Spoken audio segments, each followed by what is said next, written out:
Hello cancer, welcome to Gurumaa Hindi tarot. और ये reading है 13 सितंबर से लेके 19 सितंबर तक की। तो चलिए आगे बढ़ते हैं और देखते हैं क्या मैसेजेस है आपके लिए इस वीक में और आप क्या एक्सपेक्ट कर सकते हैं अपनी लव लाइफ में। Messages for cancer.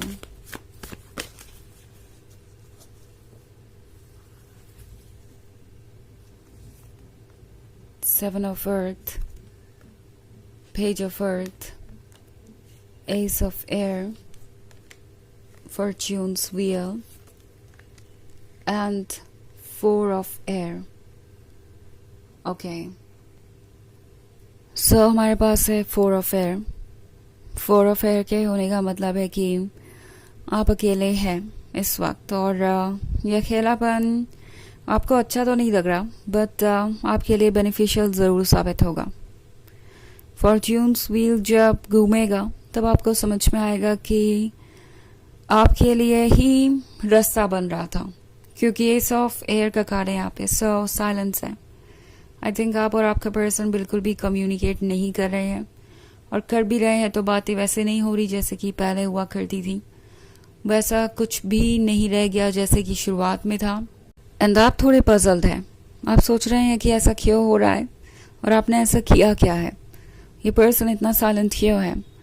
ट्रुथ ये है कि आपने ऐसा कुछ भी नहीं किया है जिसकी वजह से ये सिचुएशन क्रिएट हो। इनफैक्ट पेज ऑफ अर्थ के साथ इस पर्सन को पता है कि आप कितने लॉयल हैं, आप कितने डेडिकेटेड हैं। उन्हें पता है कि वो जो डिजर्व करते हैं उनसे कहीं बेहतर पार्टनर उनके पास है, और फिर भी वो जैसा लगता है कि कमिटमेंट देने को तैयार नहीं, क्योंकि सेवन ऑफ अर्थ के साथ आपने काफ़ी लंबा इंतज़ार किया है। एंड दिस रिलेशनशिप में आपने बहुत स्ट्रगल भी किया और इस पर्सन को कई बार मौका दिया कि वो अपने बिहेवियर को बदले या आपको कमिटमेंट दे। बट शायद ये पर्सन इस चीज़ को लेकर बहुत अपसेट हो जाता है जब भी आप कमिटमेंट की बात करते हैं या इस रिलेशनशिप को नेक्स्ट स्टेज पर ले जाने की बात करते हैं। एंड शायद अब इन्होंने आपको अवॉइड तक करना शुरू कर दिया है, बिल्कुल ही साइलेंट हो गए हैं और आप परेशान हैं। आपके मन के अंदर फ्रस्ट्रेशन भी है और गुस्सा भी है, जो कि ऑब्वियस है, किसी को भी ऐसा ही फील होगा। सो ये जो फोर ऑफ एयर वाला कार्ड है, ये अकेलापन शायद आपको ये सोचने पे मजबूर कर रहा है अब कि क्या ये रिलेशनशिप आपके लिए हेल्दी भी है। ये वो पर्सन हो सकता है जो ये फील करता है कि वो अपने अकॉर्डिंग फैसले ले सकते हैं, उन्हें आपके बारे में ज़्यादा सोचने की ज़रूरत नहीं कि पता नहीं आप किस चैलेंज से गुजर रहे होंगे, आप कितना पेशेंस रख रहे होंगे, आप कितना स्ट्रगल कर रहे होंगे इस रिलेशनशिप को बचाने के लिए। ये सब कुछ ये पर्सन देख नहीं पा रहा है। इट्स लाइक ये पर्सन आपसे कहेगा कि या तो आप वेट करिए या तो आप उनके अकॉर्डिंग इस रिलेशनशिप में आगे बढ़िए, अदरवाइज आप किसी और को भी चूज़ कर सकते हैं, आप मूव ऑन कर सकते हैं, क्योंकि वो आपको अभी कमिटमेंट नहीं दे पाएंगे। एंड देन जब आप मूव ऑन करने की कोशिश करते हैं या इसके बारे में सोचते हैं तो ये पर्सन फिर से कहीं से चला आता है या अपसेट हो जाता है। फिर से वही चीज़ें रिपीट होती है, फिर से वही साइकिल रिपीट होता है, जो कि बहुत अनोइंग है। सो लगता नहीं मुझे कि ये पहली बार हो रहा है। इस तरह की सिचुएशन में इस पर्सन ने आपको पहले भी डाला है और फिर से एक बार वही कहानी रिपीट हो रही है। सो टैरो आपसे कह रहा है कि इस वक्त आपको कोई और एफर्ट करना नहीं चाहिए। सिर्फ एक चीज़ पे फोकस कीजिए, वो है अपने बारे में सोचने पर। ओके इस वक्त आपको ये सोचना पड़ेगा कि आपके लिए क्या इंपॉर्टेंट है, आपकी खुशी के लिए क्या ज़रूरी है। मे बी आपके इमोशंस आपसे यही कह रहे हैं कि इस पर्सन का साथ आपके लिए ज़रूरी है अगर आपको खुश रहना है। तो अगर ये पर्सन आपकी लाइफ में नहीं रहा, आपको कॉम्प्रोमाइज़ करना पड़ा, तो आप कभी भी खुश नहीं रह पाएंगे और कभी मूव ऑन नहीं कर पाएंगे, किसी से प्यार नहीं कर पाएंगे। बट ये ट्रू नहीं है। ओके ट्रू ये है कि शायद आप इस रिलेशनशिप में रह के भी अकेला सा महसूस कर रहे हैं। जिनके लिए ये रीडिंग रेजोनेट कर रही है उनके लिए मैं ये कह रही हूँ, क्योंकि पॉसिबली आप एक ऐसी सिचुएशन में भी एंड अप कर सकते हैं जहाँ पे आप जिंदगी भर इसी तरीके का पैटर्न झेलते जाएं और इसी तरीके की चीज़ें बार बार होती रहे, आप फिर से उसी पेन को बार बार एक्सपीरियंस करें।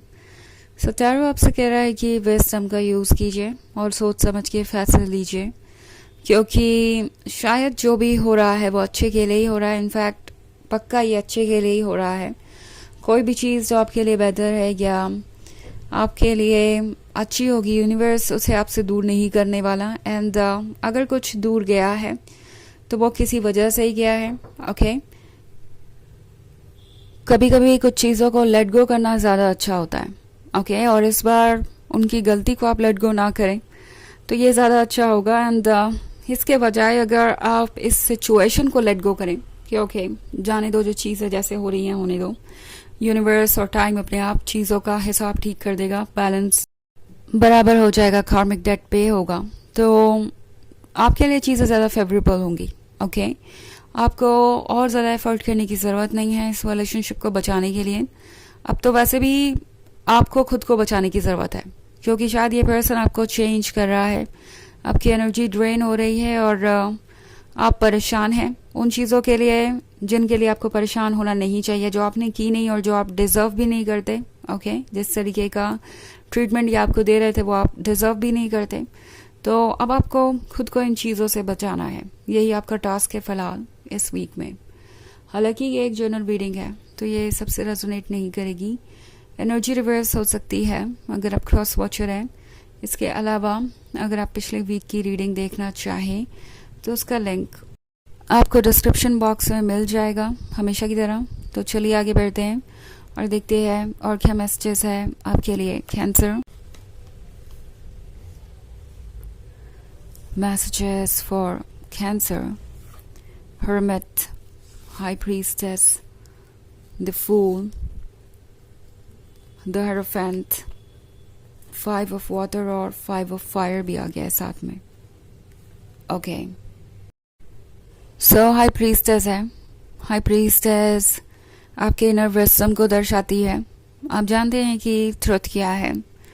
अब चैलेंज ये है कि आप उस ट्रुथ को एक्सेप्ट करके उस पर एक्ट कैसे करेंगे, क्योंकि फूल का कार्ड आपके सोल को दर्शाता है, आपके हायर सेल्फ को दर्शाता है। और शायद इस रिलेशनशिप में आपकी सोल सफोकेट हो रही थी। हालांकि ये सेपरेशन भी आसान नहीं है, इसमें भी आप सफोकेटेड महसूस कर सकते हैं, बट ये टेम्प्रोरी है।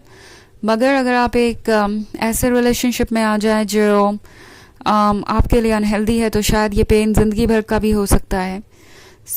इसलिए आपकी सोल चाहती है कि आप खुद को किसी भी ऐसी सिचुएशन से दूर रखिए जो कि इतनी टॉक्सिक हो, इतनी सफोकेटिंग हो।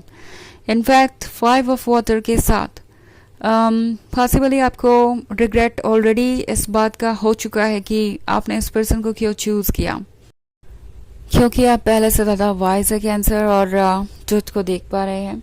ऑल्सो हमारे पास है 5 ऑफ फायर, तो टैरो आपसे कह रहा है कि आपके अंदर ताकत है अपने हालात से लड़ने की।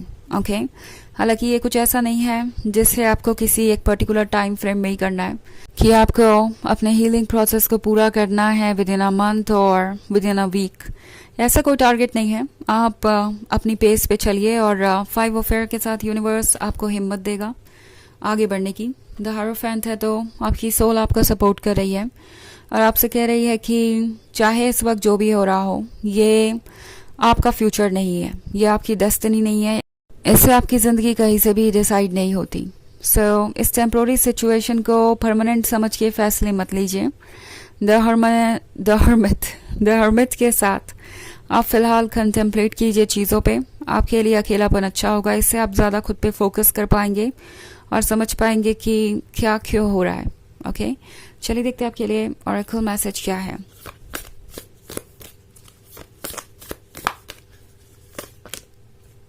Answer the call, what is your soul calling you to do. तो ये कार्ड आपसे कह रहा है कि जो आपकी सोल कह रही है उसे सुनिए। अगर कुछ ठीक नहीं लग रहा, आपको गट फीलिंग है ऐसी, तो उस पर ट्रस्ट कीजिए। आपकी सोल आपका बेस्ट चाहती है और आपको सही रास्ते पे ले जाएगी। आपको जो भी करने का मन है, जो भी आपको सही लगता है उसे फॉलो करते जाइए और जो भी सिचुएशन क्रिएट हो रही है उसे एक बोनस की तरह देखिए, एक एडवांटेज की तरह देखिए, एक हेल्प की तरह देखिए यूनिवर्स की, ना कि किसी नेगेटिव वे में। ओके, क्योंकि ये एक्चुअली इसीलिए क्रिएट हो रहा है कि आप खुद को पहचान सके और अपने लिए वो चीज़ें चूज़ कर सके जो आप डिजर्व करते हैं, बजाय कॉम्प्रोमाइज़ करने के। ये है रीडिंग इस वीक की। आई होप आपको अच्छी लगी होगी। Thanks for watching, till next video, bye.